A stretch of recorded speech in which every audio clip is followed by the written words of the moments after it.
I'm Bethany from Doggersized Dog Training.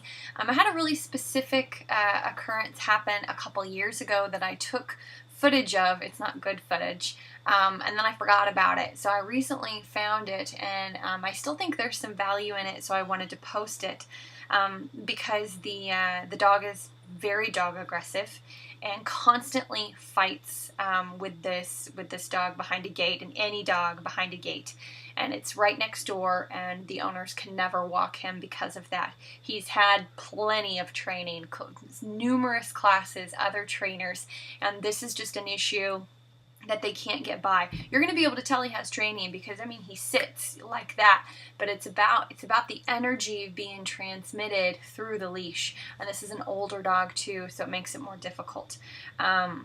All right, so I'm just going to let you watch and make your own decisions about how you feel about it. But I will say that I use a choke chain in this, and you've probably never seen me use one before. The only reason I did is because that's what the owners prefer, because the dog had a really bad habit of being able to squeeze out of anything, and they didn't want to use a prong. So I told them, I said, if I can make it work on the choke chain, and it was a little bit harder than just using a simple slip leash or a prong, I said if I can make it work on the choke chain, then we'll go from there. And you'll see that with some repetition, it definitely gets better. So take a look.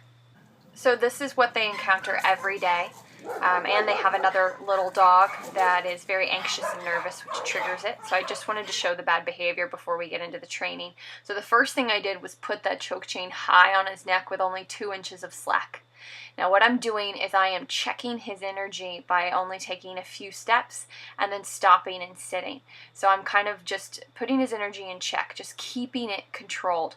So every time he looks over at the dog, he gets a correction and a stop and sit. And we did this over and over and over again, just several passes. We'd do 5 or 6 passes, then I'd walk him around the block to give him a breather, give him a break. He's much worse on this side because he's closer, so you can see that. Here we go again. So it's stop and sit early. You don't wait till they're right up on top of each other. You wanna check as soon as you see that dog 50 yards down the street. You want to stop and sit. Take a few steps. Stop and sit. Let him be able to just take everything in and be calm. See, his ears are back right now, but his tail gets higher and higher and wags faster and faster. See, look at that. Look how slow that is. So I give him a good correction. And there it goes, that tail goes right back up, and it's wagging way too fast. That is often a really bad sign. Many times that does not mean friendly dog. So that's a huge misconception. High tail and wagging does not mean friendly dog. Now we're just really taking our time here. We're coming back the way that's more difficult for him. So I'm giving stronger corrections, and you still see that didn't snap him out of it, but my second one does. A little bit better. His ears stay back, and he doesn't look back at the dog. Look, he's thinking about it. You can tell he's thinking about it, but he's trying to control himself.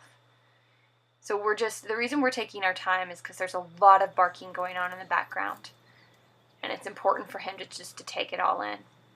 Now this is a couple days later with the second session. They had 2, and I'm just warming him up again with the other dog because that does add more stress. And we did the same thing. We just keep walking by, keep correcting. Now here I wasn't able to keep the chain high on his neck because I had the other dog, so that's a disadvantage of the choke chain. So I gave a correction for him looking over at the dog. And see, his ears go back. He stopped looking. I had him sit. And now there's the other one who isn't aggressive but is very nervous, which makes it worse.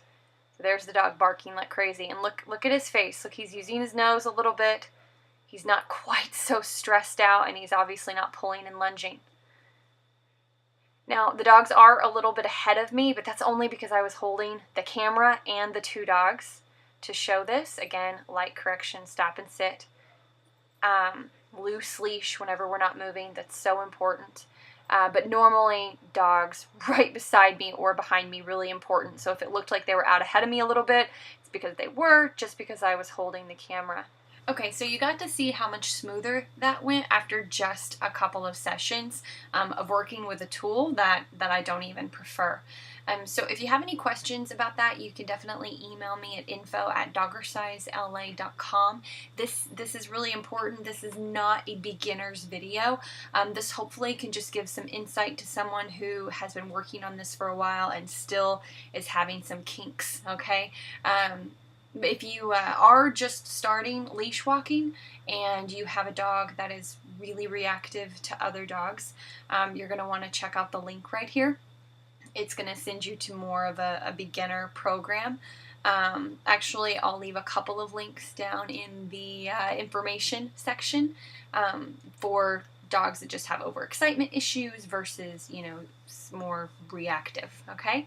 If you have any questions, info@doggersizela.com, or you can check out our website, doggersizedogtraining.com.